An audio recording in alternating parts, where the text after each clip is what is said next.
तो गाइस स्वागत है आप सभी का। आज हम बताने वाले हैं वर्ग 9 का सामाजिक विज्ञान का प्रश्न जो कल के एग्जाम में आएगा। चलिए प्रश्नों को देखते हैं। प्रश्न नंबर 1 लिखा है कि कस्तूनिया का पतन कब हुआ। तो इसका राइट आंसर हो जाएगा ऑप्शन ए, 1453 में हुआ।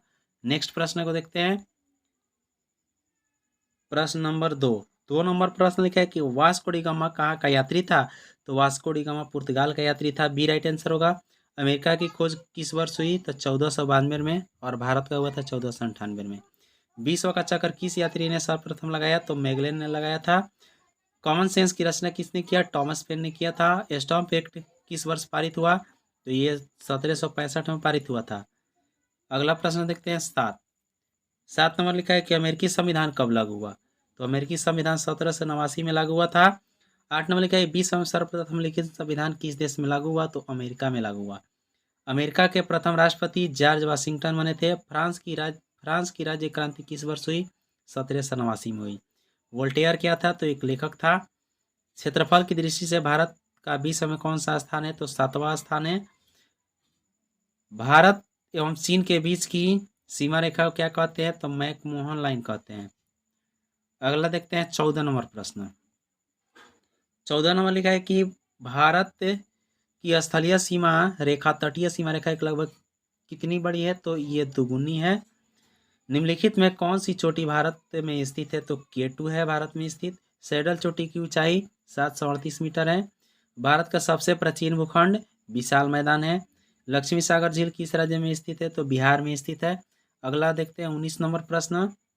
19 नंबर लिखा है गंगा नदी पर गांधी सेतु किस शहर के निकट है। तो पटना के निकट है। सांगपो यानी गांगप्रो हो गया है, सांगपो यह होना चाहिए। सांगपो किस नदी का उपनाम है। तो ब्रह्मपुत्र नदी का उपनाम है। कोसी नदी का उद्गम स्थल क्या है। तो गोसाई धाम है। निम्नलिखित में कौन लोकतंत्र के विस्तार में सहायक नहीं माना जाता है। तो इसका राइट आंसर होगा ऑप्शन सी, विदेशी शासन का आक्रमण। अगला देखते हैं 23 नंबर प्रश्न लिखा है कि पोलैंड में पोलैंड में लोकतंत्र की स्थापना में बाधक कौन था। तो एक राजनीतिक दल का शासन। निम्नलिखित में किसे लोकतंत्र के विस्तार में मदद मिलती है। तो इसका राइट आंसर हो जाएगा ऑप्शन डी, लोगों का संघर्ष में। लोकतंत्र जनता के द्वारा जनता के लिए शासन, ये किसका कथन है। अब्राहम लिंकन के कथन है। अगला देखते हैं 26 नंबर प्रश्न लिखा है लोकतंत्र के पक्ष में सबसे सही तर्क क्या है। तो लोकतंत्र देश की तुलना में अधिक समृद्ध होना चाहिए, ये राइट आंसर होगा। आज दुनिया में सबसे बेहतर शासन किसे माना जाता है। तो लोकतांत्रिक शासन व्यवस्था को माना जाता है सबसे बेहतर। लोकतंत्र में किसका शासन होता है। तो जनता का शासन होता है। अब देखते हैं 29 नंबर लिखा है कि भारतीय संविधान कब लागू हुआ। तो भारतीय संविधान कब लागू हुआ था। 1950 में। लोकतांत्रिक संविधान में कौन सा प्रावधान नहीं रहता है। तो शासन प्रमुख का नाम नहीं रहता है उसमें। निम्नलिखित में कौन भारतीय संविधान की विशेषता नहीं है। तो एकात्मक शासन। भारत में संविधान सभा का गठन कब हुआ। तो 1946 में हुआ था, और बनकर लागू हुआ 1950 में। ठीक है। और अगला है 33 नंबर की भारतीय संविधान में कुल कितने सदस्य थे। तो 299 सदस्य थे। अगला है 34 नंबर प्रश्न लिखा है कि उत्पादन के प्रमुख साधन कितने हैं। तो 5 गो साधन है, राइट आंसर होगा ऑप्शन सी। उत्पादन का निष्क्रिय साधन क्या है। तो भूमि है। निष्क्रिय साधन क्या है। भूमि है। अगला देखते हैं 36 नंबर प्रश्न।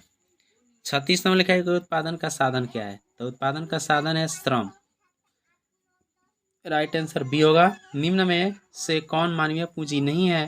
तो इसका आंसर कमेंट बॉक्स में मिल जाएगा। जनगणना 2001 के अनुसार भारत की साक्षरता दर 64.5% है। बिहार राज्य के किस जिले का जनसंख्या घनत्व सबसे अधिक है। तो पटना का हो जाएगा। निम्नलिखित में भारत की प्रमुख आर्थिक समस्या कौन नहीं है। तो ये होगा औद्योगिक विकास। अगला है कि गरीबी में बिहार का स्थान कौन सा है। तो इसका भी कमेंट बॉक्स में आंसर मिल जाएगा। अगला प्रश्न देखते हैं 42 नंबर प्रश्न लिखा है कि SGSY योजना की शुरुआत कब हुई। ये इसका शुरुआत 1999 में हुआ था। इनमें से कौन परमाणु ऊर्जा केंद्र है।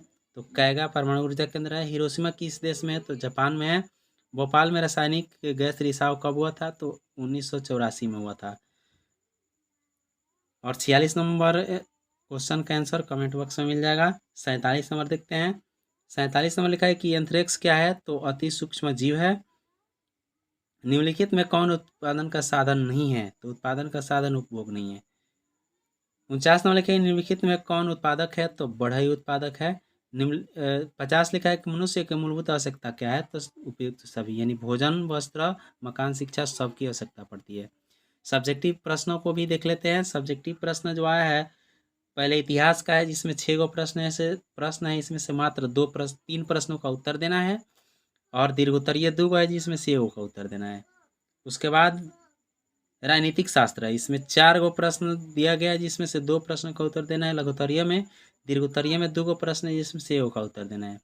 अर्थशास्त्र में जो है 4 गो प्रश्न है, जिसमें से 2 गो का उत्तर देना है, और दीर्घोत्तरीय में 2 गो प्रश्न है, जिसमें से 1 का उत्तर देना है। उसके बाद है भूगोल। भूगोल में 6 गो प्रश्न है, जिसमें से 3 का जवाब देना है। पॉज करके क्वेश्चन को बढ़िया से पढ़ के आंसर लिख लीजिएगा। दीर्घोत्तरीय में 2 गो है, जिसमें से 1 का जवाब देना है। आपदा प्रबंधन में 4 गो प्रश्न पूछा गया है, जिसमें से मात्र 2 का जवाब दे दीजिएगा, तो आपका पूरा कंप्लीट हो जाएगा। तो ये था आज का महत्वपूर्ण प्रश्न। तो ये वीडियो अच्छा लगा तो लाइक कीजिए, दोस्तों के साथ शेयर कीजिए, और चैनल पर नए तो सब्सक्राइब भी कर लीजिए, ताकि इस तरह का वीडियो आपको मिलता रहे। धन्यवाद। जय हिंद, जय भारत, जय बिहार।